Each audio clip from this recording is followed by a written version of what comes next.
Hi everyone, this is the single answer for all the annotations and questions from the poem Stopping by Woods on a Snowy Evening. So the writer or the poet is Robert Lee Frost is the poet of this poem Stopping by Woods on a Snowy evening. అంటే స్నోయి evening తెలుసు కదా. So అలాంటి స్నోయి evening టైంలో stopping by the Woods అంటే వెళ్ళే దారిలో ఒక చిన్న అడవి ఉందన్నమాట. అడవిలో ఆగిపోయారు. ఎవరు ఆగిపోయారు, ఎలా ఆగిపోయారు అనేది మనం ఆన్సర్లో చూసుకుందాం. If you see the introduction, the poem stopping by woods on a snowy evening it was written by Robert Frost. So Robert Frost గారు రాసినటువంటి పోయం ఇది stopping by woods on a snowy evening. So this is the writer name and the poem name. Next context చూస్తే the poet describes the conflicts between love of nature and call of social responsibilities. So ఇక్కడ main సారాంశం ఏంటి అంటే conflict అన్నమాట. రెండిటి మధ్యలో ఉన్నటువంటి ఒక సందిగ్ధం అన్నమాట. దేనికి ఏది ఎటు సైడ్ వెళ్ళాలో అర్థం కానటువంటి సిచ్యువేషన్స్ ఏంటి అవి అంటే లవ్ ఆఫ్ నేచర్. నేచర్ అంటే ప్రతి ఒక్కరికి నచ్చుతుంది. ప్రకృతి అంటే ఇష్టపడిన వాళ్ళు ఎవరు ఉండరు. సో ఆ నేచర్ మీద ఉన్న లవ్ని and call of social responsibilities అంటే మనకంటూ సామాజికంగా కొన్ని బాధ్యతలు ఉంటాయి. కుటుంబము, ఫ్యామిలీ, సొసైటీ అనేసి ఇలా కొన్ని రెస్పాన్సిబిలిటీస్ ఉంటాయి. సో ఇవి రెండింటికి మధ్యలో ఉన్నటువంటి సిచ్యువేషనే ఈ conflict between the love of nature and the call of social responsibilities అనేది మనం ఇక్కడ చూస్తాం. సో ఇది ప్రతి ఒక్కరికి మనం అనుభవించేటువంటి సిచ్యువేషన్ అనమాట. మనకు అప్పుడప్పుడు రెండు సిచ్యువేషన్స్ వస్తూ ఉంటాయి. ఎటు సైడ్ వెళ్ళాలి అని ఆలోచిస్తూ ఉండి we have to choose the correct decision. So ఇక్కడ కూడా అలాంటి సిచ్యువేషన్ మన పోయెట్కి వస్తుంది. సో ఏం జరిగిందంటే ఎక్స్ప్లెనేషన్లో చూస్తే once the poet was riding a horse ride చేసుకుంటూ వెళ్తున్నారు. ఎక్కడికి? టు సమ్ ప్లేస్, ఎక్కడికో వెళ్తూ ఉన్నారు.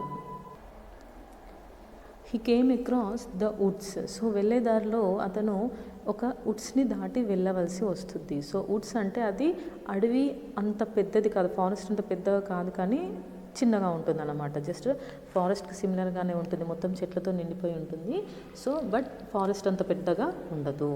And struck by the beauty of the landscape. So ఒకరోజు మన పోయట్ హార్స్ మీద రైడ్ చేసుకుంటూ ఎటో వెళ్తున్న దారిలో అతను on the way he was came across the వుడ్స్ని దారిలో అతను వస్తాడన్నమాట, ఎదురవుతాయి. అక్కడ అతను the beauty of the landscape, so అక్కడున్న ఆ ప్రకృతి అందాన్ని చూసి మైమర్చిపోయి అక్కడే ఆగిపోతాడు.